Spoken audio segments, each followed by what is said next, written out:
Hi, Hi, Professor Laura Bix. Professor Laura Bix, how are you doing today? I'm fine. Thank you, Miss Jen Excellent. Benolken.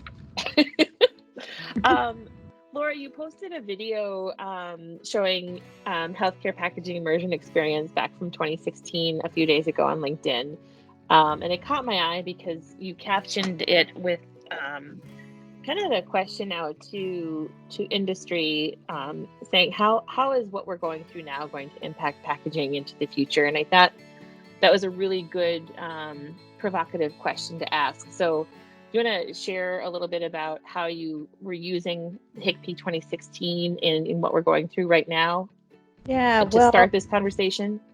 um, I had originally posted that on, I think, a Facebook page on the Hub, which is my research team's Facebook page, and it came up as a memory, and it really struck me because we had in the audience we simulated that there was an infectious outbreak on campus and that basically people needed to be aware of that and needed to take precautions to keep from either contracting or spreading the infectious outbreak that was on campus. And so in that simulation, we had people don PPE, and we had a hazmat team basically come in and take someone that had fallen out of the audience out of the seminar. And I think something that occurs to me retrospectively um, is that we're incredibly reactive and not very proactive. And what we were trying to do with that was get people thinking about what ifs and start maybe planning for the what ifs. Um, and never in my wildest dreams did I think, 5 years later, that would be a reality. Sure. And it made me ponder, did anyone take that message to heart? Did anyone take those learnings to heart? Because it's difficult to breathe through an N95. And, when you have all of that PPE on, it fogs up, it impacts your vision. When you're wearing multiple layers of gloves or very thick gloves, it impacts your dexterity, Mm-hmm. your ability to present and manipulate packaging, to be able to pipette, diagnostic tests, and all of those And were. you're saying more than normal, right? Like more than what we would normally expect in a regular healthcare setting. It's encumbering them even more because they have all of this other garb on top of Absolutely. just what they normally would have.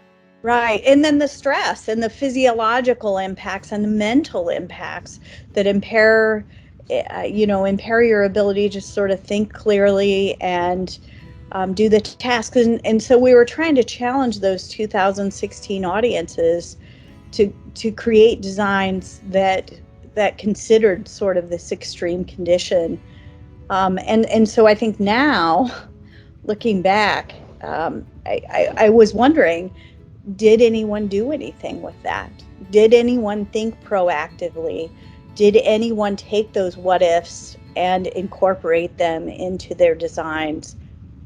And in doing so, become prepared for the world that we're currently facing? Or did they all think, oh, Never going to happen. this is a nice exercise in futility that's trying to stretch us and stretch our thinkings and go back to life as normal then.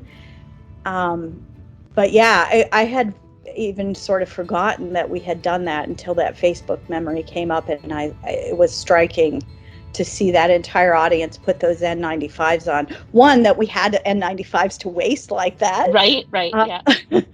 but but yeah, I do wonder, did anyone do anything with that ahead Yeah, of? you're as usual. Everything that you've just said has made my brain start popping and crackling all over the place. My first question to you is, do you think so? Do you think that anyone in the class, do you think you've seen changes? I mean, you've been on some of the front line discussions at Michigan State and the hospital system there, and how they're supporting this effort in fighting coronavirus. What are you seeing? What are they talking about from a packaging perspective? From a packaging perspective, I think, as usual, it's sort of a secondary thing that sort of an afterthought, Yeah. which I think is unfortunate, because I think it can be leveraged as a tool for adding value. I think it can make critical tasks easier, but I don't think that we're there yet. I would like to think that people took those lessons home, and I am encouraged by the fact that ISO 11607, is incorporating language that at least considers users under normal contexts. And normal needs to probably be in quotes again, because I think normal is going to change. Yeah. But I do think as an industry that we need to start considering ourselves, a player in adding value, a player in making difference.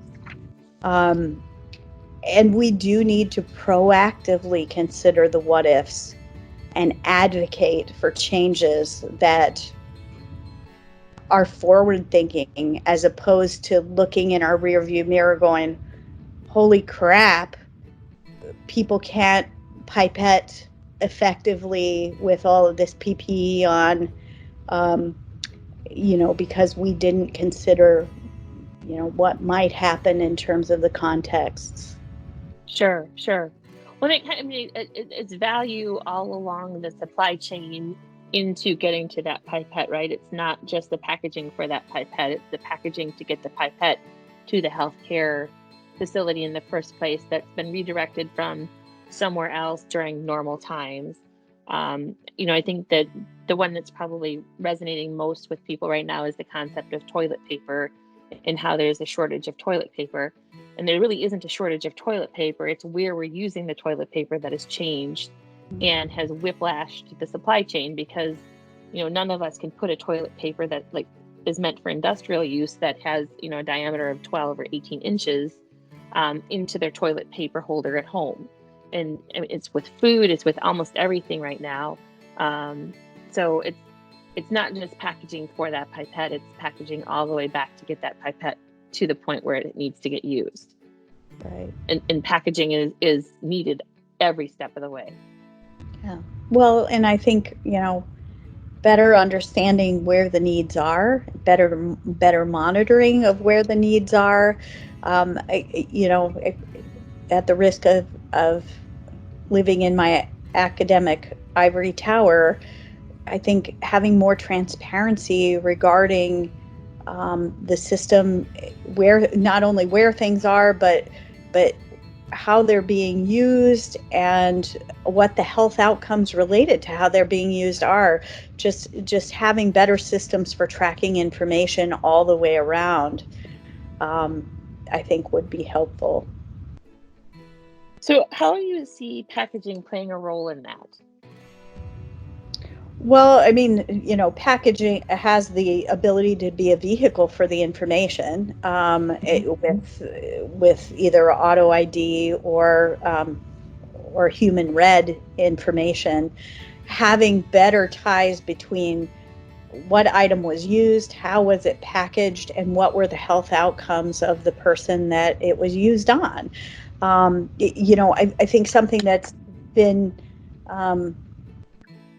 I don't want to say encouraging, because it's not really encouraging, but something that I've seen is it's reaffirmed to me the importance of packaging. When I look at the dorm, and my family regularly eats in the dorm, and the changes that they have made as a result of this largely revolve around packaging, to keep people safe. So every item where it used to, you used to go and you used to eat there among the people, as things sort of ramped up or ramped down, depending on how you want to look at it, we have a significant portion of international people that cannot leave, that are depending on the dorms for their food. And so the dorms couldn't shut down completely, but what they went was to a limited number of people being allowed in at a time, and Sure. every item individually packaged. Single serve. Um, I've yeah, noticed that too. Yeah. and Instead and of bulk anymore. so it is critical to health and wellness. We have a role to play in significant outcomes, be it infection control, um, delivering healthy meals to people that don't have access to food. Yeah. It's everywhere I look, from the food banks that are on campus to the dorm systems to the hospitals that are in need of safely processed or reprocessed personal protective equipment. It's a critical factor. It definitely is. And as we were talking, kind of leading into this conversation, you were talking about, or you've told me about how some of the different people that have approached you for help, because clearly we weren't prepared, even from a packaging perspective, from a use, from a getting packaging to people to be able to use. We just, as a society, as a world, we weren't prepared, right? But you did notice some good things coming out of this. Can you share about those, and some of the insights that you've gathered? You kind of talked about something that you weren't aware of going into this that you're much more keenly aware of now. Yeah. So, one of the early, I guess, warnings that we got was that personal protective equipment in the state of Michigan was going to be a problem. I think, and not just in our state, but all over. And we very quickly mobilized a team site where we could connect with people within and beyond the university to try to create face shields, because that seemed like something that we could do. And so as I reached out to different people to get different components, I think that one positive change from all of this is that no one looked at liability, no one looked at legality, no one looked at cost. People said, how can I help? When we were short on, and they thought creatively about how they could help. When we were short on elastic for the headbands for the shields that we were creating, our theater department said, in our wardrobe, we have all kinds of elastic that could be used for that. And they went in and pulled the elastic from their costume shop, and Wow. sent it to the library, and the library created a centralized website that could be used to gather information on the printers, the 3D printers that were these just independent citizens that were mobilized and wanted to make a difference. We started getting donations of uh, clear plastic sheeting that we could use our CAD table to cut that clear plastic sheeting. We got donations of filament that could be used in the 3D printers, and the library served as a central repository. The Food Product Innovation Center served as a supply chain to send things out to the local hospitals, and everybody just said, how can I help?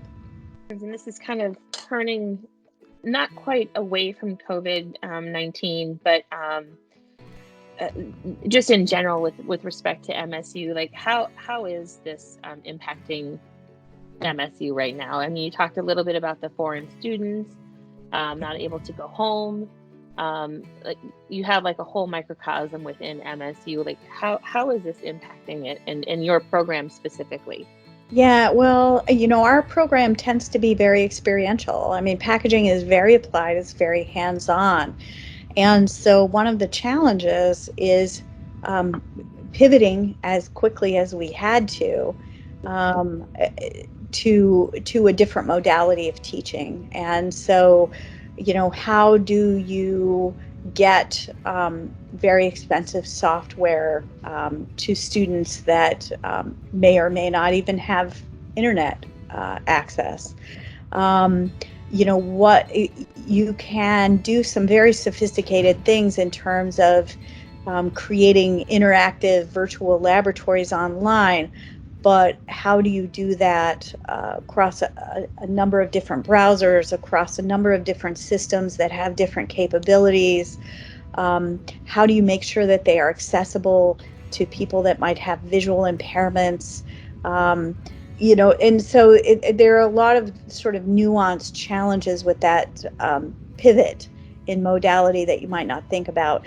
Now, I think the world is an incredible place, though, because we can do like remote desktop access. And so depending on, the infrastructure that surrounds the student, which may or may not be great, we can do some things to try to give them as rich a learning experience as we can, even though it wasn't planned, or it wasn't intended to be delivered in the way it is. Have there been any situations where you've been able to use the classes that are in progress right now to do some innovations for other parts of MSU? Well, I think, absolutely. There have been some really creative ways that we've come up with. I mean, one of the ways that I mentioned already is this sort of remote access to software programs that are on campus. And so these very expensive, very resource intensive programs that people in their normal lives wouldn't have access to, we've been able to work very hard with our IT departments to get them access from afar. Now, there are other things like certain countries banning Zoom that present obstacles, or, like I said, making sure that the information that we're putting out is accessible to people of different abilities can be problematic. When students don't have access to a reliable internet connection or any internet connection, how do we deal with those things? When they don't have access to food, I mean, if your basic needs aren't being met, it's hard to learn. So how do we ensure that they're getting access to quality meals? And additionally, some of our students return to hot zones. Many of our students are from Oakland, Wayne County,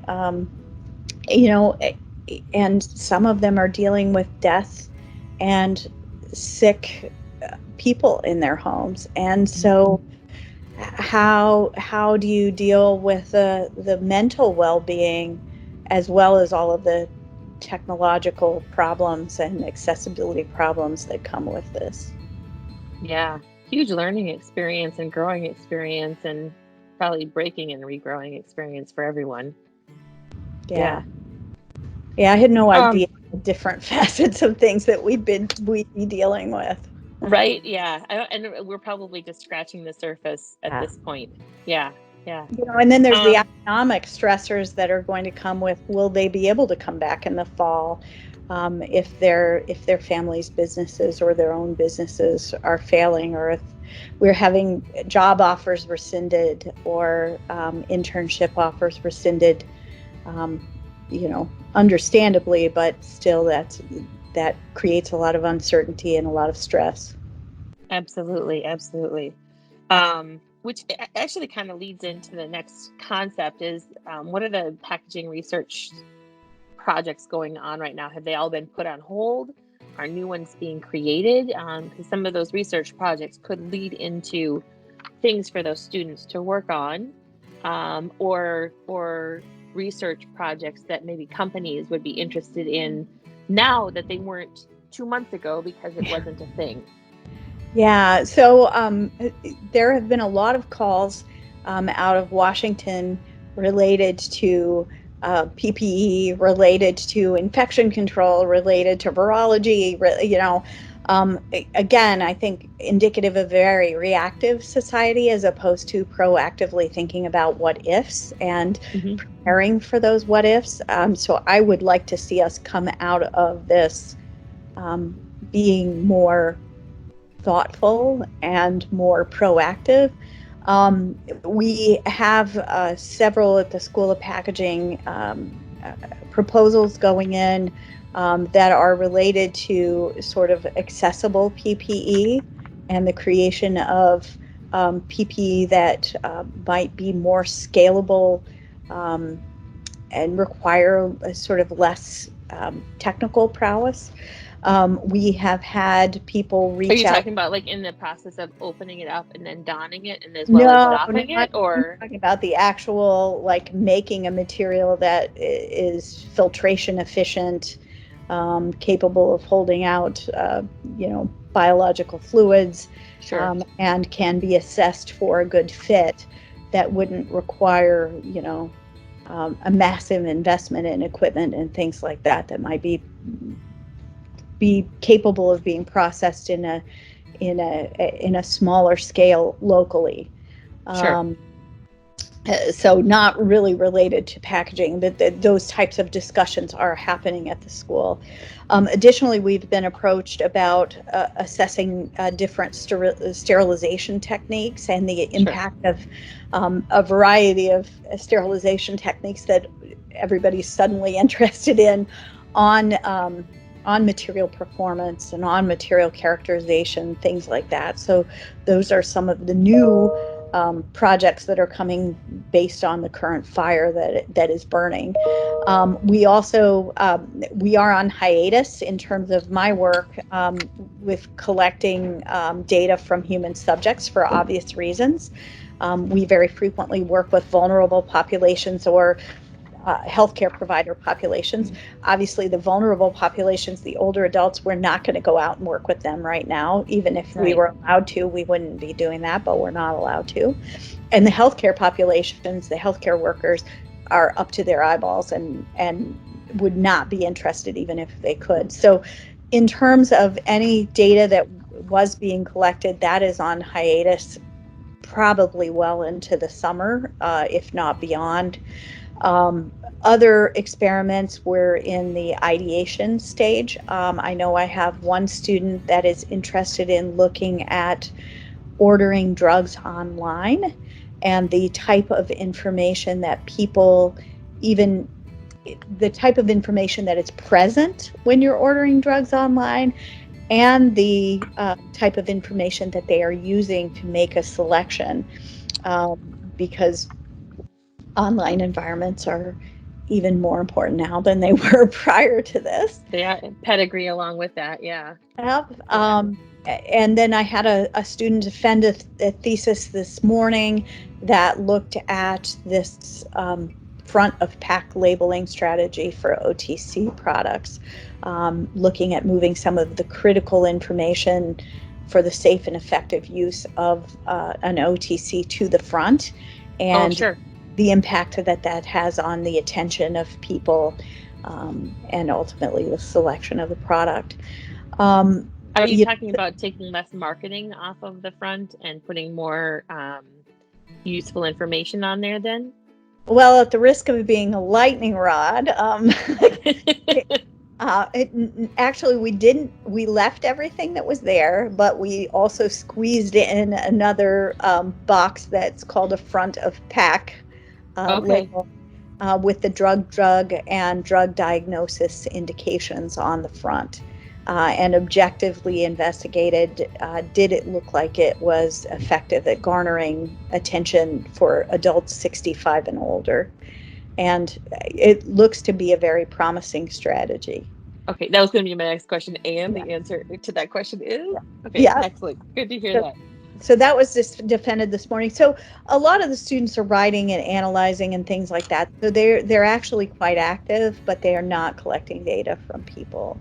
Sure, sure. I'm sure they're spurring a lot of ideas right now as to even potentially whether they want to go into a PhD program or something like that and do these big studies that will hopefully prepare us better for next time.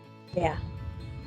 Anything else that you want to add to it? I feel like maybe we might have to start a series here because we're going to be learning as we go, right? You know, you kind of touched on the concept of disinfecting versus sterilization. I think that we're probably going to be or need to be a little bit more deliberate coming out of this. Like in a way, we were lucky with this virus in that it's easy to disinfect and kill. What if the next virus can't be disinfected? Right? What if it's more resistant to disinfectants and even potentially the sterilants that we have known to us? So it goes into the big question of what ifs and how do we prepare for that? And packaging becomes even more valuable part of the equation at that point too. So I want to thank you for your time. And again, hopefully you'll be open to having some further discussions as we progress through this and learn more. Oh, it's my pleasure. Thank you. Thanks, Laura.